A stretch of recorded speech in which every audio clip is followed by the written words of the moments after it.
Gracias por su presencia en esta mañana. Por supuesto, debo saludar a los integrantes de la mesa de honor, a nuestro director, doctor Edwin Espinal, al magistrado Manuel Herrera Carbucia, juez primer sustituto de presidente de la Suprema Corte de Justicia, un laboralista de fuste, con muchos aportes al derecho del trabajo dominicano y quien ha impulsado notablemente los trabajos de la Asociación Dominicana de Derecho del Trabajo y más allá. Al magistrado Domingo Gil, que fue mi alumno de 6 asignaturas aquí en Santiago de los Caballeros, pues se mantiene joven, entusiasmado, vibrante, y quien me acompaña en el tribunal con su integridad y su talento. Mi querida Bielka Morales Hurtado, nunca se puede dejar el Hurtado, a quien saludo con cariño, una gran laboralista siempre dispuesta a trabajar por el fortalecimiento del derecho del trabajo. Yo quiero decir que Santiago tiene para mí una significación muy profunda, porque aquí tuve profesores y compañeros profesores que me adentraron en el camino virtuoso del derecho del trabajo. Me refiero al profesor Rafael Reyes Martínez, que fue mi profesor de Derecho del Trabajo, al profesor Luis Vircán Rojas, que fue profesor de Derecho del Trabajo aquí en la Madre y Maestra, y a mi compañero, que fue decano de la escuela, Ramón García Gómez Rubacal, que fue verdaderamente un maestro joven del Derecho del Trabajo y una figura del derecho dominicano ida a destiempo que honraba nuestra profesión. Después de agradecer su presencia y de darle los buenos días, me siento agradecido y honrado de participar en este seminario a 30 años del Código de Trabajo. Hay una de mis hijas putativas que dice que yo tengo el alma constitucionalista y el corazón laboralista. Así que podrán imaginar el regocijo que provoca estar en este escenario para hablar sobre la constitucionalización del derecho del trabajo de cara al siglo XXI. No solamente se puede hablar de constitucionalización del derecho del trabajo. No hay dudas de que el derecho constitucional se ha convertido a finales del siglo XX y a principios del siglo XXI en el derecho común de los derechos. Ha desplazado el derecho civil, con el permiso de los queridos civilistas, pero es una realidad que progresivamente el derecho constitucional ha ido permeando todas las disciplinas jurídicas. El que quiera un ejemplo solo tiene que leerse la Constitución Dominicana y se dará cuenta que ahí se trata desde los derechos medioambientales, los derechos difusos, económicos, sociales, políticos, todo el espectro jurídico. Si usted quiere saber los principios generales del derecho del trabajo, están en la Constitución. Del derecho ambiental están en la Constitución. Del derecho procesal penal están en la Constitución. De la familia está en la Constitución. Es la fuente de donde brota la orientación de todos los derechos. Pero vamos a situarlo. Empecemos desde cuándo se constitucionaliza el derecho del trabajo. Hay una constitución francesa que es poco conocida en nuestros lares, que es la Constitución del 24 de junio de 1793, la segunda Constitución francesa, porque la primera fue la de 1791, la primera escrita del continente europeo, y esa Constitución se llamaba la Constitución de la Montaña. ¿Por qué? porque el grupo de izquierda que estaba representado en ese Congreso, en esa constituyente, en ese Parlamento, se sentaba en la parte alta del hemiciclo. Y como el podium del hemiciclo en la Asamblea Nacional Francesa queda debajo, pues entonces le decían aquellos que están en la montaña, que era la izquierda, y ellos fueron los gestores de esa Constitución del 24 de junio de 1973, que consagró el derecho al trabajo, al establecer: todo hombre puede contratar sus servicios, su tiempo, pero no puede venderse ni ser vendido. Su persona no es una propiedad enajenable. La ley no reconoce en modo alguno la servidumbre. Solo puede existir un compromiso de atenciones y gratitud entre el hombre que trabaja y el que lo emplea. Termino la cita. Después de esa Constitución, olvidada en nuestros lares, aparece la que sí conocemos y sí mencionamos como el punto de partida del constitucionalismo social. Me refiero a la Constitución de Querétaro de México del 31 de enero de 1917, que modifica la Constitución mexicana del 5 de febrero de 1857. Y en ella se expresa y se desarrolla claramente la idea del derecho del trabajo. En el artículo 5 se expresa: nadie podrá ser obligado a prestar trabajos personales sin la justa retribución y sin su pleno consentimiento, salvo el trabajo impuesto como pena por la autoridad judicial, lo que nosotros conocimos en algún momento como trabajo público. En ese mismo artículo de la Constitución de Querétaro se agrega, cito: el Estado no puede permitir que se lleve a efecto ningún contrato, pacto o convenio que tenga por objeto el menoscabo, la pérdida o el irrevocable sacrificio de la libertad del hombre, ya sea por causa de trabajo, de educación o de votos religiosos.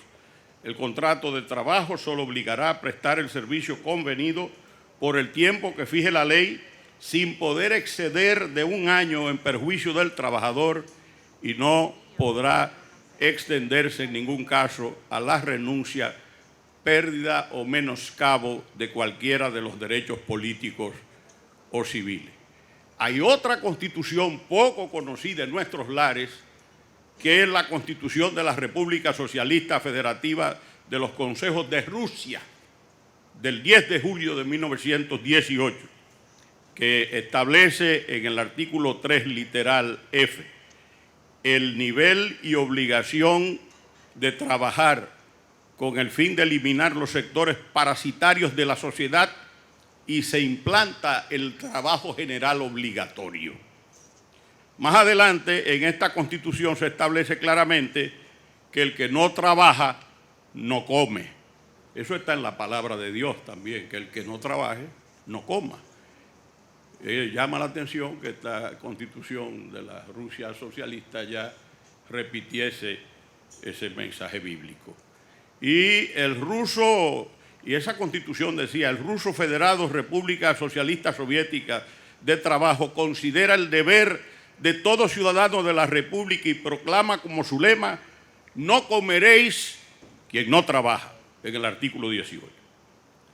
Debo decir que además de eso está otra Constitución que nosotros en esa secuencia rápida conocemos, muy mencionada, de corte social, que es la Constitución alemana de Weimar del 11 de agosto de 1919.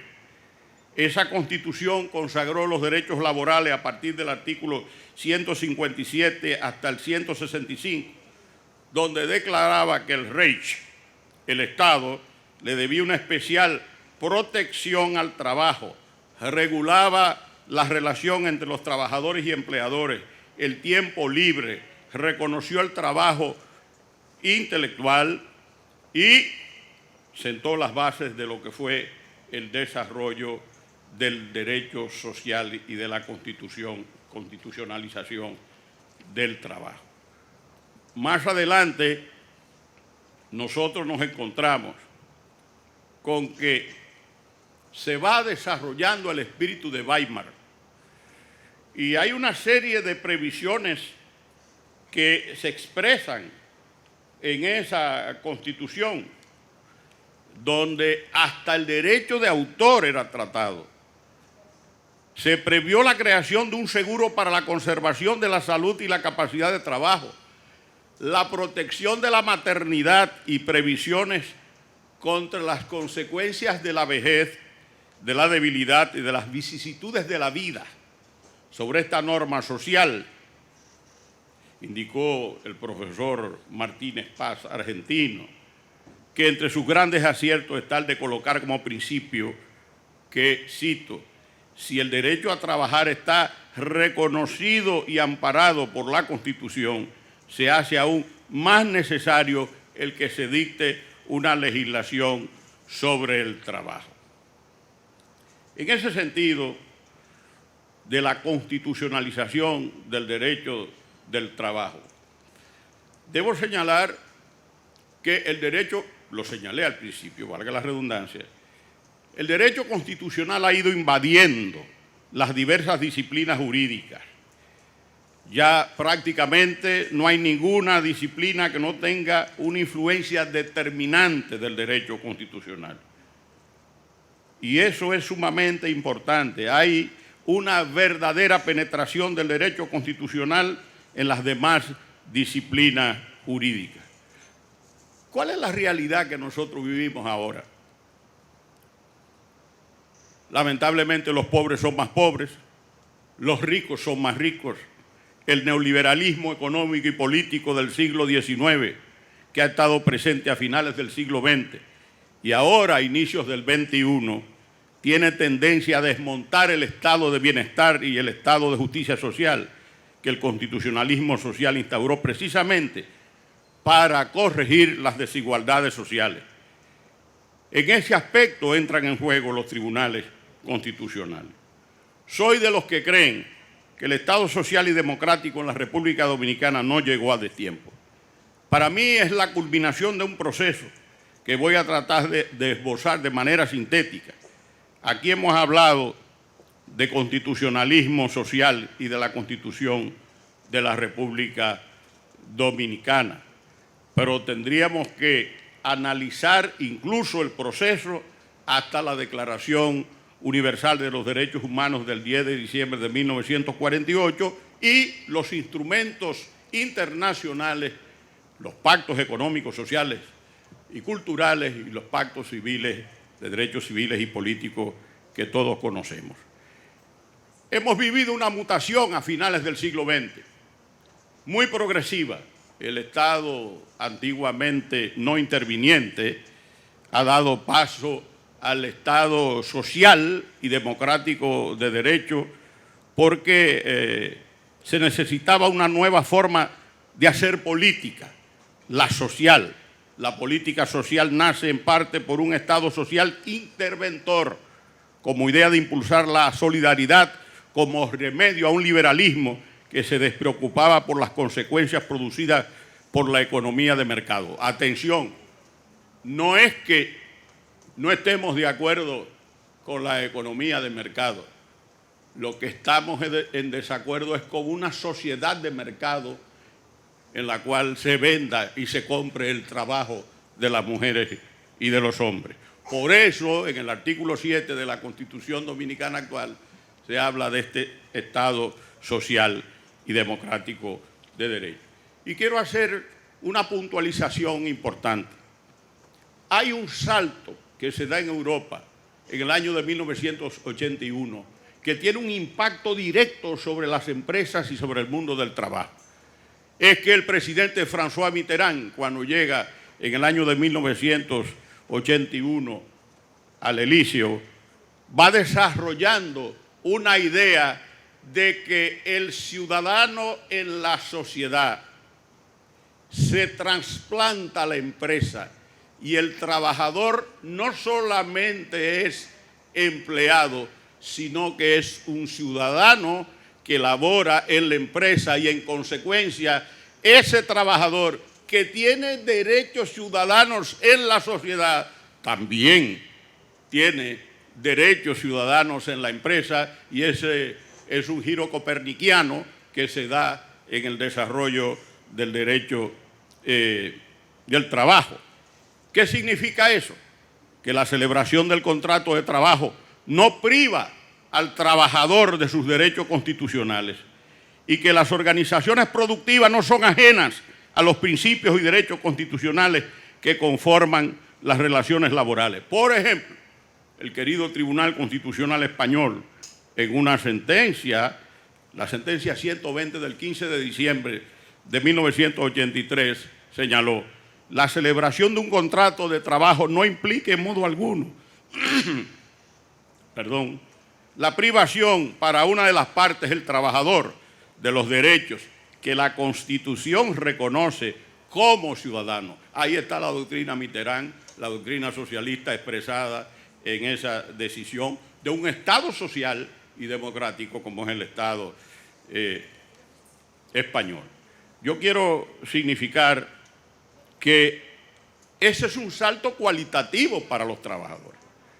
Para decirlo con mayor claridad, el vínculo laboral añade al trabajador el disfrute de nuevos derechos amparados constitucionalmente, cuyas significaciones y ejercicios solo se actualizan en conexión con las relaciones individuales y colectivas del trabajo, manteniendo uniforme lo que por su condición de persona posee, los cuales persisten al establecimiento del vínculo laboral. Algo así como ese derecho natural persistente al establecimiento del derecho positivo.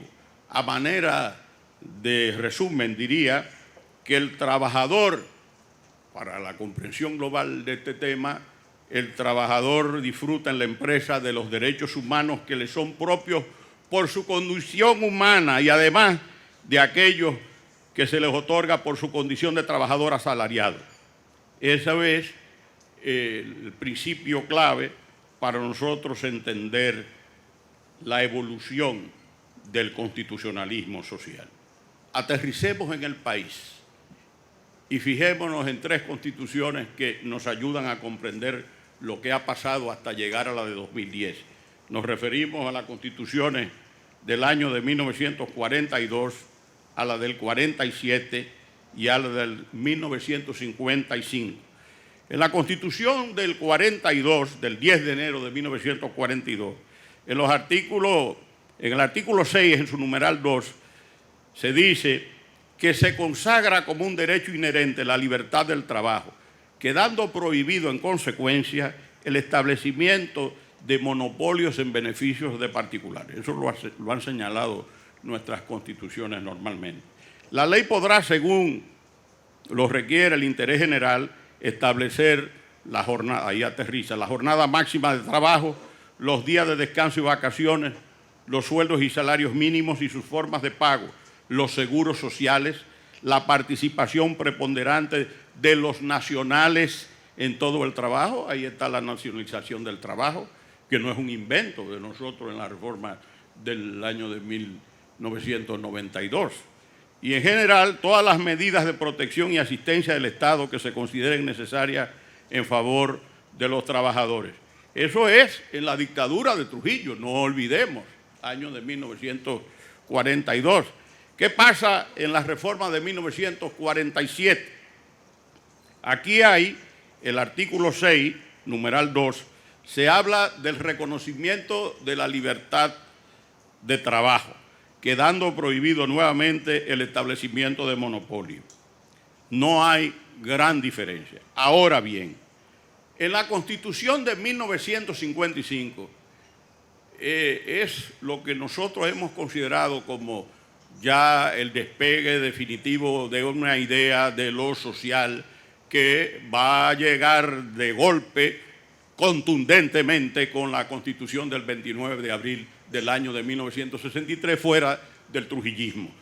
Esa Constitución de 1955, en el artículo 8, dispone, cito, se reconoce como finalidad esencial del Estado la protección efectiva de los derechos de la persona humana dentro de un orden de libertad individual y de justicia social compatible con el orden público y el bienestar general y los derechos de todos.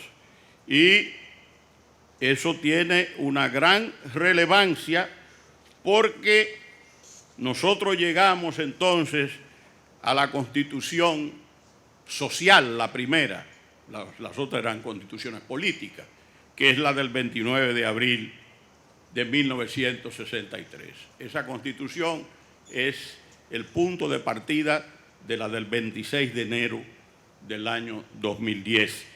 ¿Qué dice el artículo 2 de esa Constitución del año de 1963? La existencia, ahí hay un giro fuerte, los factores normales de la producción, el capital y el trabajo. Y fíjense lo que se atreve a decir esa Constitución en plena Guerra Fría, a pocos años de la Revolución Cubana que se produce el 1 de enero del año de 1959. Ese artículo 2 dice: la existencia de la nación dominicana se fundamenta principalmente en el trabajo. No hay igualdad entre el trabajo y el capital.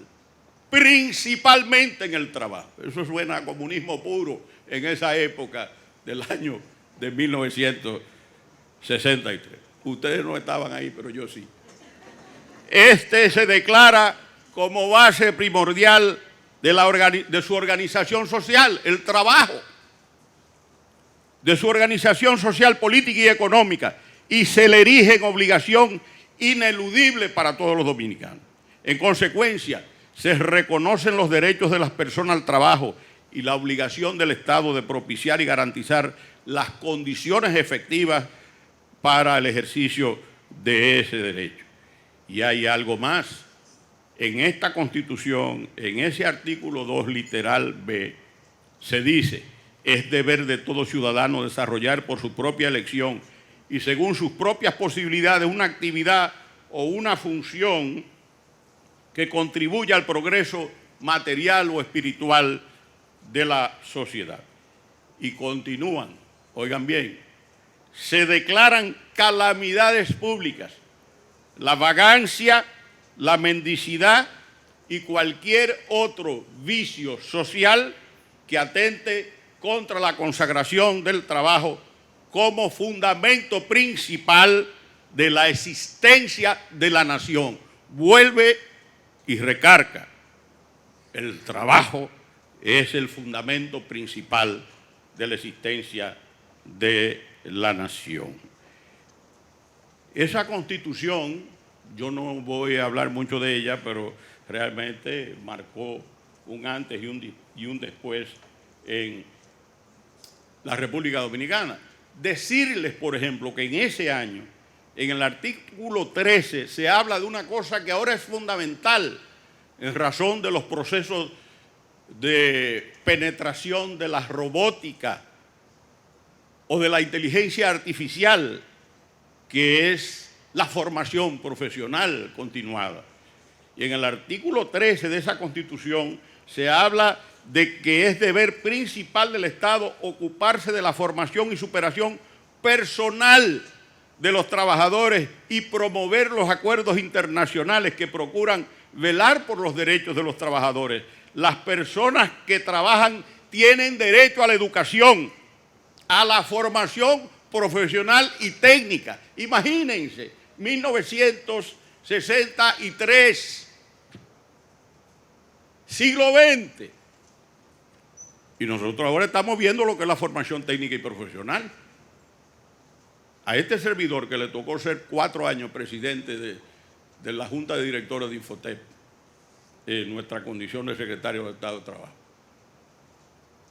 pues me ha impresionado notablemente el éxito que ha tenido ese sistema en la República Dominicana, cada día más vigoroso y cada día más necesario, porque hay un desplazamiento de los trabajadores por el proceso de tecnología que estamos viviendo y de robotización que estamos sufriendo. De manera que eso es muy importante, pero hay en el artículo 14 una cuestión un principio hermoso, no hay otra manera de decirlo, porque ahora eso suena como una cosa normal, mi querida magistrada y colega, pero antes no. ¿Y qué dice eso? Dice, las personas mutiladas o inhábiles para el trabajo tienen derecho a la educación, a la formación o a la rehabilitación profesional y técnica. Óigame qué hermosura.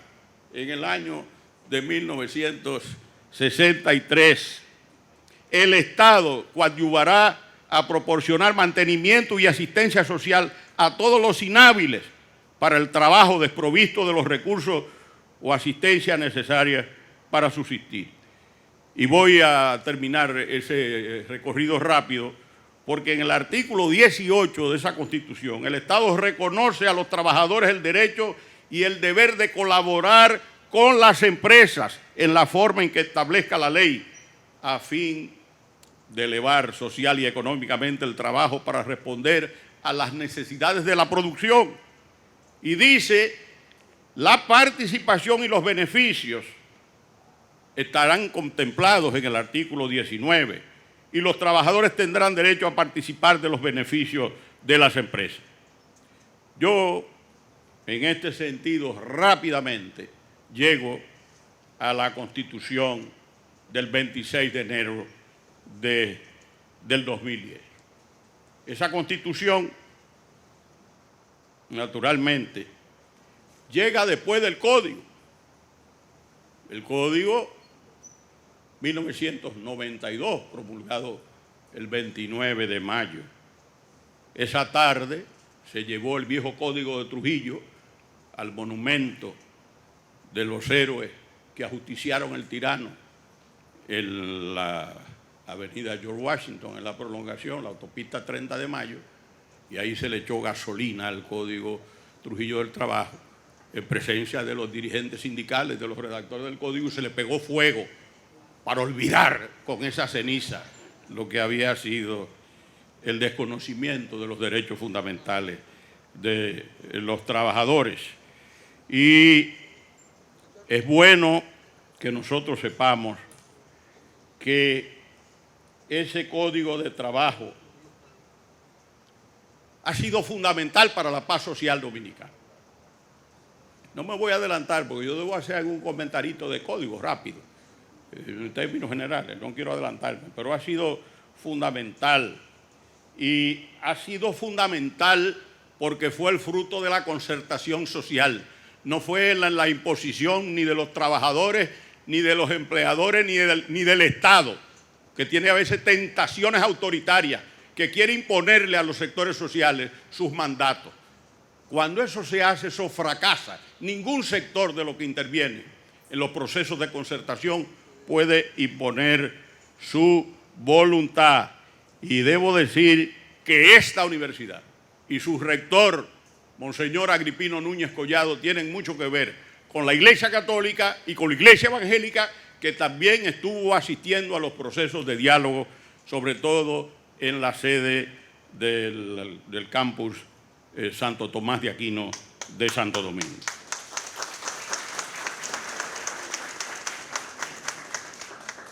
Yo quiero señalar que ese artículo 62 del Código de la Constitución de la República es bastante amplio.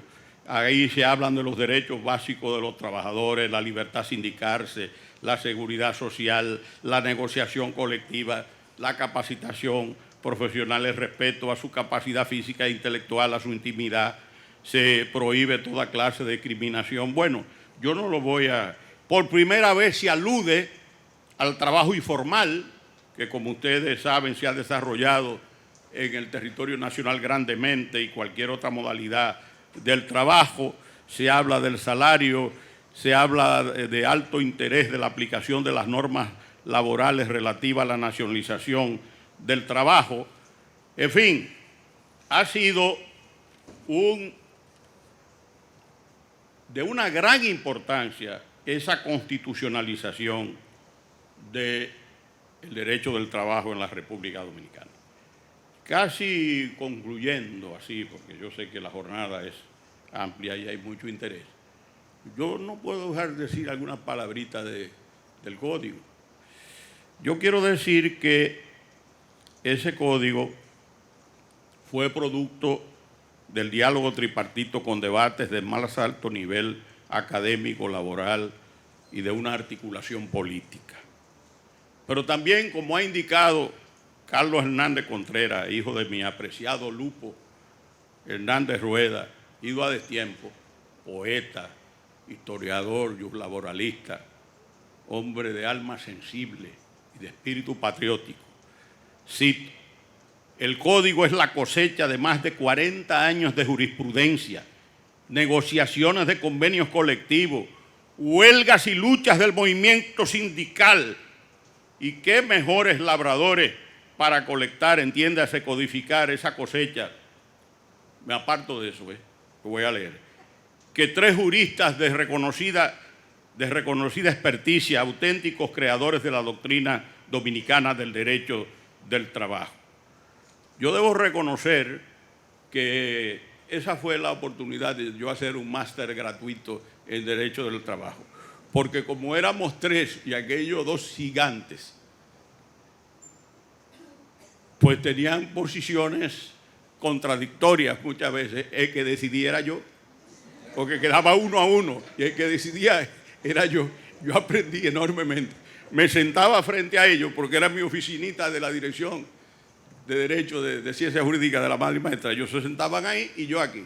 Cuando esos colosos hacían una revisión de la jurisprudencia con toda esa experiencia y de la doctrina, entonces me miraban y yo decía, esta es la solución, y por ahí eso se anotaba, y eso era lo que iba como propuesta para el código. Por eso aprendí tanto. Nosotros nos dedicamos a escuchar las exigencias de 3 sectores, analizar profundamente, como decía el hijo de Lupo, la jurisprudencia nacional, los convenios colectivos, los lineamientos de la Organización Internacional del Trabajo, el corpus juris del derecho laboral comparados y los planteamientos de la doctrina. E inclusive escudriñar en los contenidos sociales de las constituciones de otros países, porque la constitución que estaba vigente cuando estábamos en ese proceso era la del 28 de noviembre de 1966, que fue la constitución del presidente Balaguer, de tinte conservador claramente. Era de 124 artículos, 2 que eran transitorios, el 123 y el 124, pero en fin, representaba el espíritu de su líder. Y su timidez se revela en el artículo 11 de la referida Constitución. Yo no voy a mencionar todas esas cosas, es muy fácil verlo. Ahora, yo sí quiero decir lo siguiente. La Constitución del año de 1963 fue vital para nosotros. Esa Constitución, que era el fundamento principal de la existencia de la nación, el trabajo, entre otros valores y principios importantes, establecía: a igual trabajo corresponde igual salario, sin discriminación de sexo, edad o estado. Nosotros cambiamos eso. Y en el artículo 62, numeral 9, ya reflejado después que nosotros lo cambiamos en el Código, aparece en la Constitución del 2010, y se dice: se garantiza el pago de igual salario por trabajo de igual valor. Si el trabajo no es de igual valor, no puede tener el mismo salario. Y sin discriminación de género o de otra índole, y en idénticas condiciones de capacidad, eficiencia y antigüedad. Yo quiero un minuto aquí, y es decir, lo que ha pasado en la realidad. Lo más grave de todo lo que ha pasado es la discriminación contra la mujer, que se ve aparentemente, se cree que se ha avanzado, pero no se ha avanzado tanto. Y hay una discriminación todavía rampante en contra de la mujer dominicana, que no se compadece con lo que está pasando en los centros educativos, en las universidades, donde ya el 70% de la matrícula, en el caso de Derecho, son mujeres, que ya la Facultad de Medicina no es un patrimonio exclusivo de los hombres. Y yo debo decir que ese principio de no discriminación salarial en el trabajo, penoso pero cierto, continúa siendo una de las brechas abiertas en la búsqueda de igualdad entre los hombres y las mujeres en el mundo del trabajo. Precisamente este tema, que siempre está latente, en las últimas semanas ha tomado protagonismo a nivel internacional por el premio Nobel entregado a Claudia Goldin, la tercera mujer en ganar el premio Nobel de Economía, y que ha sido galardonada principalmente por su trabajo sobre el mercado laboral norteamericano, en el que explica desde una perspectiva histórica el porqué de las brechas salariales de género. Una brecha que ya no puede escudarse en la falta de formación académica de las mujeres. Se le cayó el argumento, porque como ella revela en su investigación, las mujeres en Estados Unidos, como ocurre en nuestro país, están estudiando más que los hombres. El acceso a la educación de las mujeres ha contribuido a cerrar las brechas de acceso al trabajo, pero no ha logrado cerrar la brecha salarial de género. Desde que fuimos convocados, Lupo Hernández Ruedas, Rafael Alburquerque y este servidor, estábamos determinados a reivindicar las garantías del derecho social consagradas en 1963 e incorporar las herramientas que permitieran la exigibilidad y justiciabilidad de los derechos y libertades laborales que deseamos establecer en el nuevo Código de Trabajo. La meta no era solo proteger al trabajador, la mujer trabajadora embarazada, regular la relación de los menores de edad en el campo laboral, sino que también deseábamos proteger al empleador y a la empresa, que representan la posibilidad misma de la existencia de una plaza laboral y su contribución en la economía y en el desarrollo del país. Entendíamos la necesidad de regular de forma más equilibrada posible en esa época la relación entre el empleador y sus empleados. Así nació el nuevo código, donde los derechos, las libertades y las garantías estarían aseguradas por el fortalecimiento del derecho procesal laboral dominicano, con tribunales y jueces especializados en la materia. Sin embargo, al transcurrir del tiempo, la despedida del siglo XX y la entrada avasallante del siglo XXI, con demandas laborales, con situaciones completamente nuevas que han sido exacerbadas por el COVID-19, plantean una realidad en el mundo del trabajo sumamente compleja.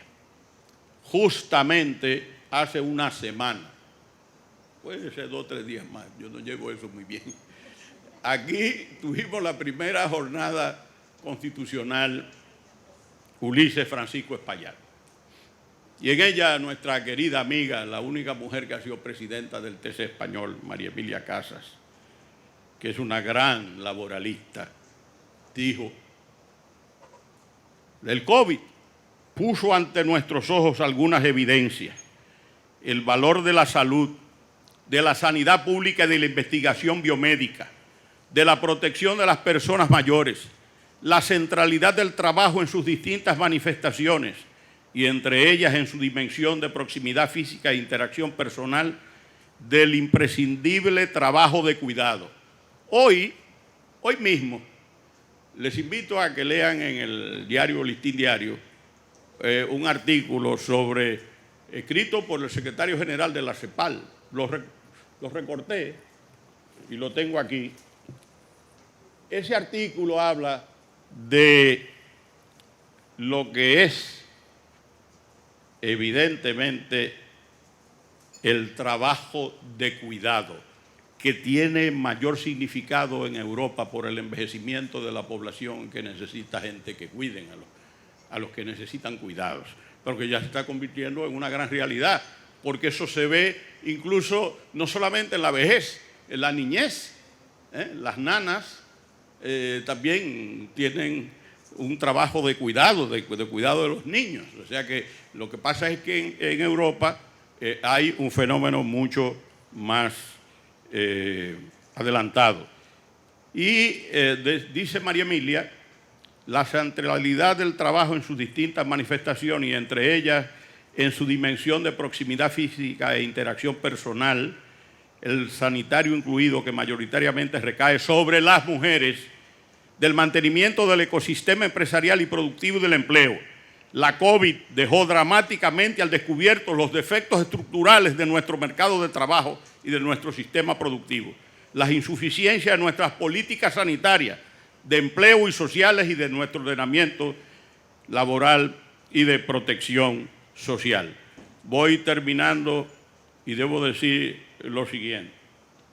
A escasos meses de producirse el estallido de la pandemia, este servidor, en octubre del año 2019, manifestaba mi preocupación en torno al trabajo digital, porque si bien reconocí en ese momento, aún lo mantengo, esta modalidad laboral favorece el desarrollo económico de las empresas, no necesariamente se traduce en una mayor contratación de trabajadores, sino en un incremento de la tasa de desempleo en vista de su modo de hacer negocio. Eso está ahí, son datos fríos.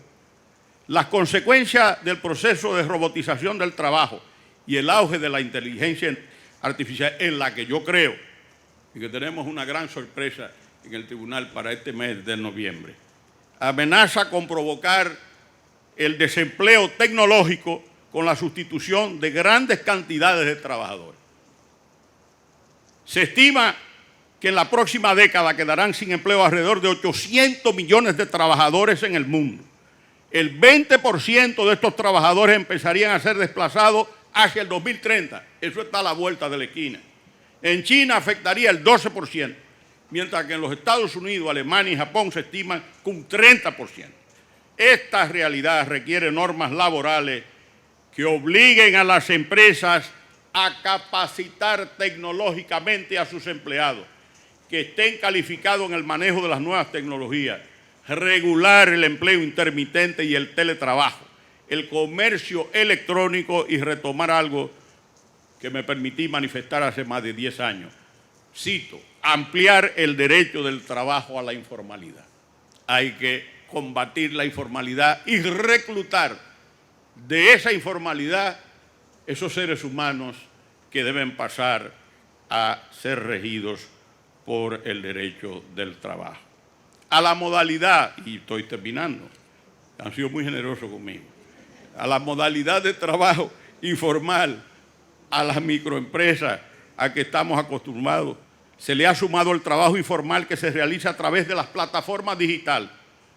En este momento en que estamos aquí, hay cientos de jóvenes, óiganlo bien, cientos de jóvenes en nuestro país, millones en el mundo, realizando jornadas laborales que se traducen en transacciones por segundo vía internet que representan cientos de millones de dólares. Esos jóvenes se ganan en su casa tranquilamente 15 y 20 mil dólares al mes. Esos jóvenes. Y lo que gana un médico aquí, bueno, se pasa 11 años estudiando con la especialidad.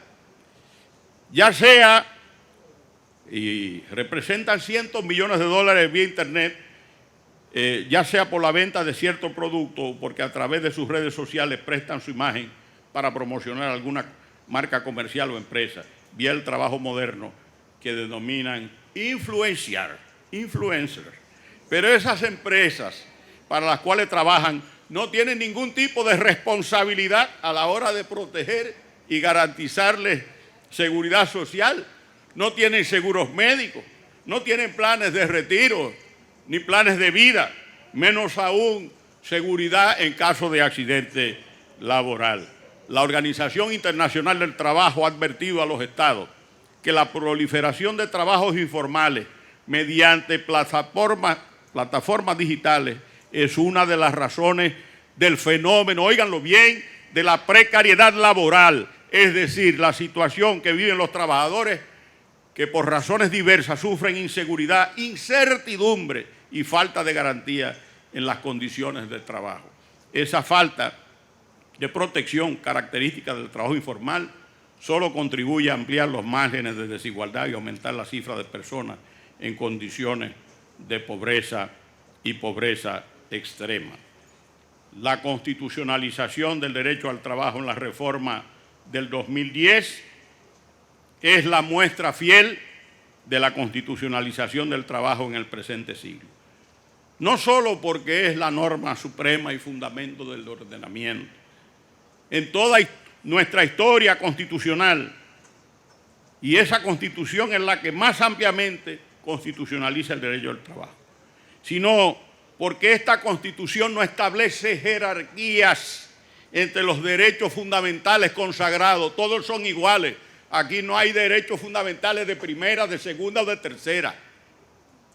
Pero tampoco limita el surgimiento de nuevas prerrogativas, porque es ilimitado. Los españoles casi se comen a uno cuando uno les dice que la Constitución Dominicana dice que esos derechos son ilimitados. Pero ¿cómo va a ser? ¿Cómo va a ser? Porque allá hay límites. Además, no todos los derechos en España son fundamentales. Los fundamentales son la mínima expresión. Aquí todos son fundamentales, pero no son limitados. El propio Tribunal Constitucional ha creado nuevos derechos. El derecho a una buena administración, el derecho a la visita conyugal. Esos son derechos creados jurisprudencialmente por el Tribunal Constitucional. Y debo señalar que lo más importante es que existen las garantías que permiten la aplicación e interpretación jurisdiccional, permitiendo así la posibilidad real de exigibilidad y justiciabilidad de uno de los derechos sociales de mayor impacto en el desarrollo humano y económico de un Estado.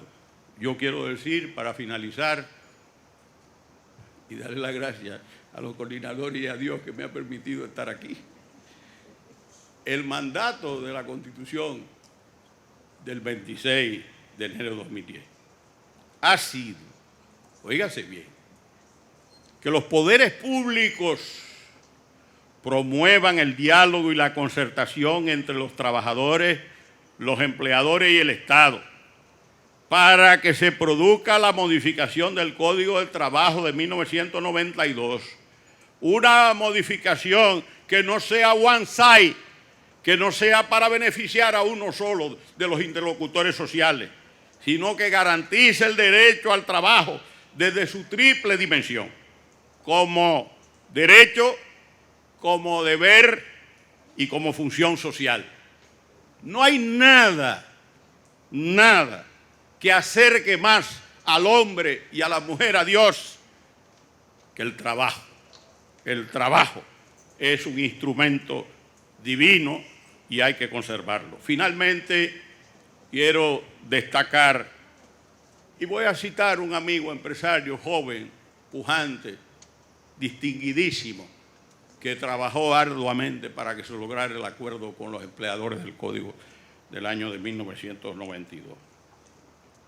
Quiero destacar que la paz social que probablemente hemos disfrutado, dijo él, desde 1992 se debe al Código concertado en 1998.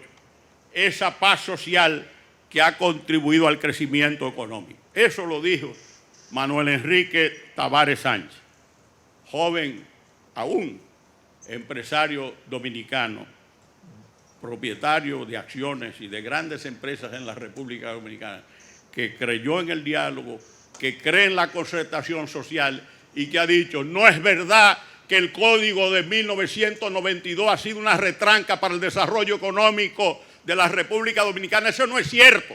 Cuando uno analiza todas las estadísticas del crecimiento económico de la República Dominicana, uno de los factores esenciales ha sido la paz social. ¿A qué se ha debido? A ese instrumento concertado, donde los trabajadores, el Estado y los empleadores se sintieron reconocidos. Y hoy es una realidad. Sí, hay que reformarlo, pero no en la vía del interés particular de un sector, sino privilegiando el entendimiento que favorece la creación de riqueza en un ambiente de progreso, de estabilidad social, para liberar a este pueblo de las cadenas de la pobreza que tanto daño le han hecho. Saludo al doctor Rafael Alburquerque, que lo veo ahora, con todo el cariño. Muchas gracias.